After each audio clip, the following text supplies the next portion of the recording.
Hey guys, this is Eric Weingarten with Weingarten Racing. Today's video is about cam specs and cam cards and how they don't tell the whole picture. Have you ever had a situation where you have a friend of yours that's got a really good running motor and he tells you the cam card, cam specs for that engine, he's got a cam card and he shares it with you, and you're like, you know what? I found this XYZ camshaft out of the catalog that's really close to that one. I bet you I can make the same power with this one. Even though the specs are really similar, I should make the same power. Well, guess what? I had done that. So here's what happened. This is on the LS engine. So this is the LS 408 cubic inch dyno mule that I used for a bunch of stuff. One of them being the cam challenge, the LS cam challenge that took place about a year ago. Well, anyway, one of the competitors actually had entered a camshaft that was super close to this other camshaft that I had ran. So how close? So Joe Carroll was the camshaft. His camshaft was a 235 on intake duration, 247 on exhaust, 638 lift on intake and exhaust, 108 LSA. That's what it was. It ran phenomenal. He made 648 horsepower. This was a large bore LS3 heads. I think this was 11.2 compression ratio. Carbureted. It had an Edelbrock Super Victor intake, 1000 CFM, 4150 carburetor up top, chassis headers to fit a Camaro. Normal stuff, right? So really good power. The cam that I changed that with is very similar. Like when I tell you the specs, you're going to say, they're not that far off at all. Just like maybe your buddy who looked at someone else's cam card and found one online that might be a little bit cheaper, but really close to the same specs, should make the same power. I'm about to tell you, you're about to get crushed. Here's the cam that I changed it out with. It was a 234 on intake, 246 on exhaust. That's 1 degree difference from Joe Carroll's on both intake and exhaust. Next to no difference. The lift, 621, 621. That's looks like 17 thousandths difference in lift. That's all.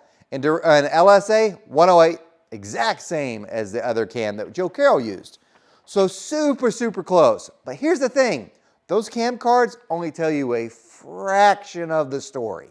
And I mean a small fraction. They don't tell you how quickly the lobe is opening, the profile, and everything else that goes with that. Because I'm about to show you the difference in the power between the two cams, and it's quite frankly shocking. This is why there's more important points than just what the cam card tells you.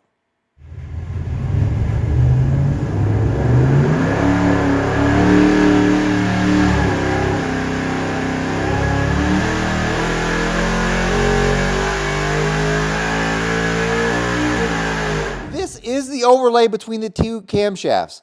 Same head, same intake, same carburetor, same headers, everything. Look at the difference. Remember, that's 1 degree difference between intake and exhaust.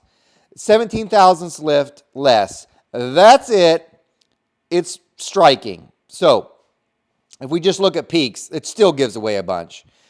Joe Carroll's made 648. This other one made 612. That's more than 30. Peak torque, if you're just looking at peaks to peaks, this isn't as different. You went from 560 to 551. That's 9, but look at it coming this way. That's a humongous difference. Now, the other camshaft that's 1 degree less did make a little bit more power in the 4600 range, but for the majority, it's better.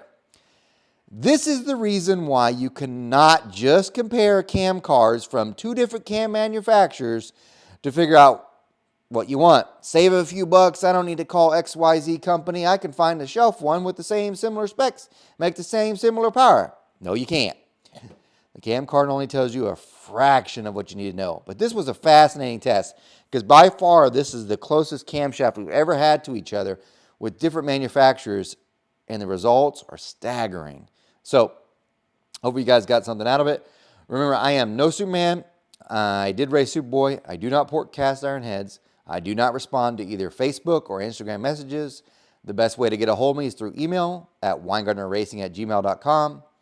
You guys, take care.